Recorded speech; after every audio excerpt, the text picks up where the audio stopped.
Lanjut nomor 2. Percepatan suatu benda yang bergerak dalam bidang datar pada saat T detik diberikan oleh AT sama dengan 4T min 3. Berarti ini adalah fungsi percepatan terhadap waktu. Nanti kita tulis dulu AT sama dengan 4T min 3. Jika laju benda pada saat T sama dengan 0 adalah 4, berarti ini bisa kita buat jadi fungsi V0 sama dengan 4. Maka laju benda 2 detik kemudian, berarti ini yang dicari adalah V2. Ini sama dengan berapa? Nah, sekarang hubungan percepatan dengan kecepatan ini seperti apa? Harus diingat-ingat bahwa yang namanya pada materi kinematika itu ada yang namanya gerak lurus berubah tak beraturan. Nah, ini apa nih yang harus dipahamin? Ingat-ingat aja untuk ST, VT, AT, S ini apa?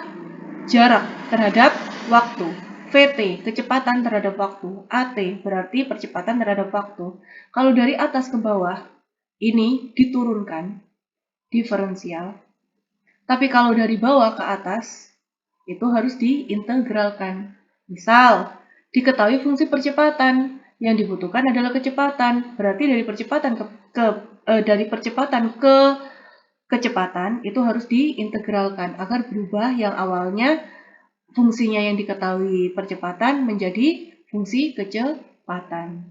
Gimana kalau misalnya yang diketahui adalah fungsi percepatan, kemudian yang dicari adalah fungsi jarak terhadap waktu, maka fungsi percepatannya yang diketahui di soal itu berarti harus diintegralkan sebanyak 2 kali agar kita mendapatkan fungsi jarak terhadap waktu. Jadi seperti itu. Gimana kalau misalnya yang diketahui fungsi kecepatan dan yang dicari adalah fungsi percepatan? Berarti dari atas ke bawah harus diapakan? Didiferensialkan. Oke? Yang namanya diferensial sama integral itu hanya kebalikannya aja. Kalau diferensial berarti diturunkan, artinya pangkatnya dikurangi 1. Tapi kalau integral itu dinaikkan, pangkatnya ditambah 1. Oke, next. Berarti di sini diketahui percepatannya, yang dicari adalah lajunya atau V-nya. Berarti dari percepatan ke kecepatan dia naik kan ya?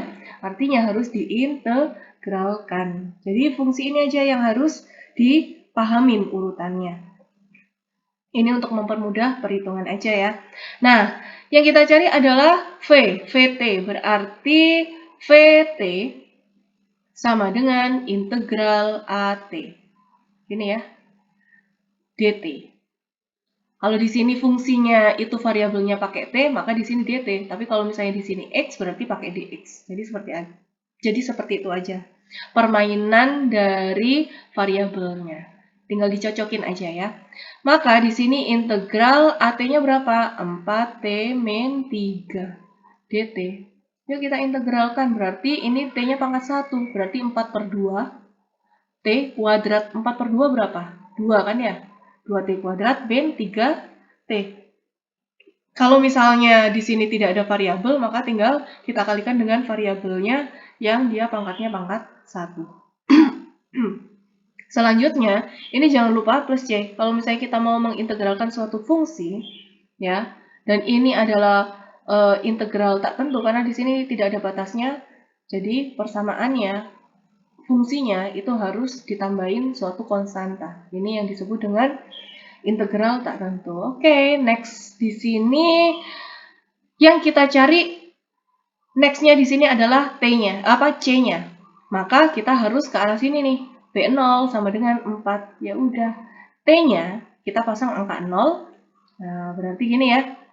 V0 berarti ini 2 dikalikan T-nya tinggal diganti 0, berarti 0 kuadrat min 3 dikalikan T, T-nya tinggal diganti 0 sama dengan ditambah C sama dengan berapa? Sama dengan 4. Ini 0 dikurangin 0, 0 maka C-nya sama dengan 4. Maka persamaan VT-nya ya. Ini kan ya. Kita tulis lagi 2T kuadrat min 3T plus C. C-nya berapa? C-nya 4. Yang dicari adalah V2.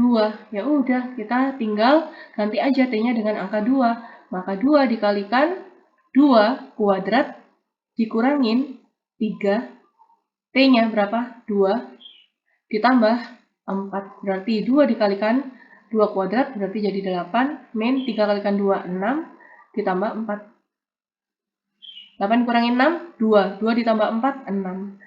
V. V itu adalah kecepatan, maka satuannya adalah meter per second atau detik. Berarti jawabannya adalah yang B.